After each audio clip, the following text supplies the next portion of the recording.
So the creation of the heavens and the earth and everything in them was completed. On the seventh day, God had finished his work of creation, so he rested from all his work. And God blessed the seventh day and declared it holy, because it was the day he rested from all his work of creation. This is the account of the creation of the heavens and the earth.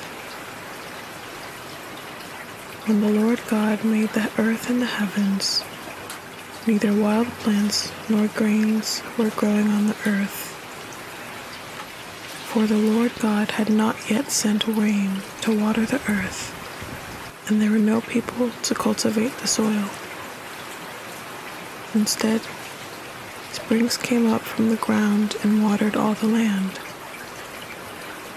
Then the Lord God formed the man from the dust of the ground. He breathed the breath of life into the man's nostrils, and the man became a living person. Then the Lord God planted a garden in Eden in the east, and there he placed the man he had made.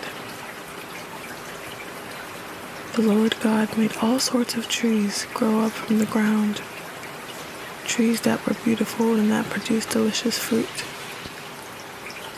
In the middle of the garden, he placed the tree of life and the tree of knowledge of good and evil. A river flowed from the land of Eden, watering the garden and then dividing into 4 branches. The first branch, called the Pishon, flowed around the entire land of Havilah, where gold is found. The gold of that land is exceptionally pure. Aromatic resin and onyx stone are also found there. The second branch, called Gihon, flowed around the entire branch of Cush.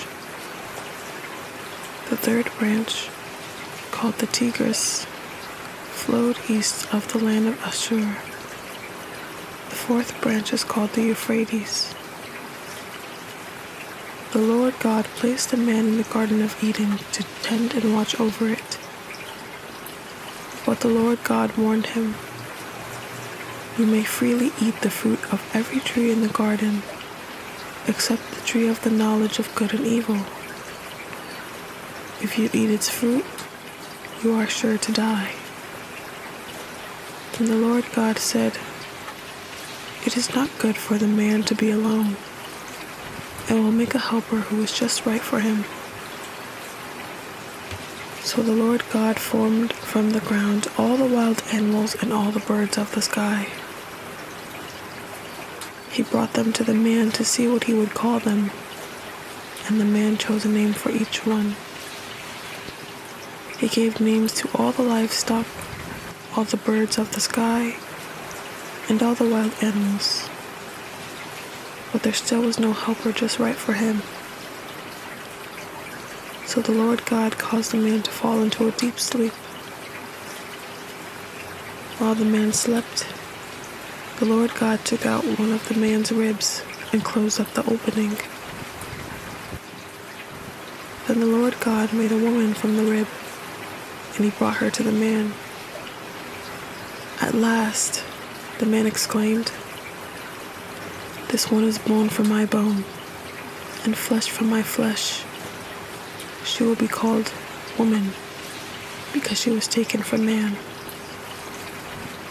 This explains why a man leaves his father and mother and is joined to his wife, and 2 are united into one. Now the man and his wife were both naked, but they felt no shame.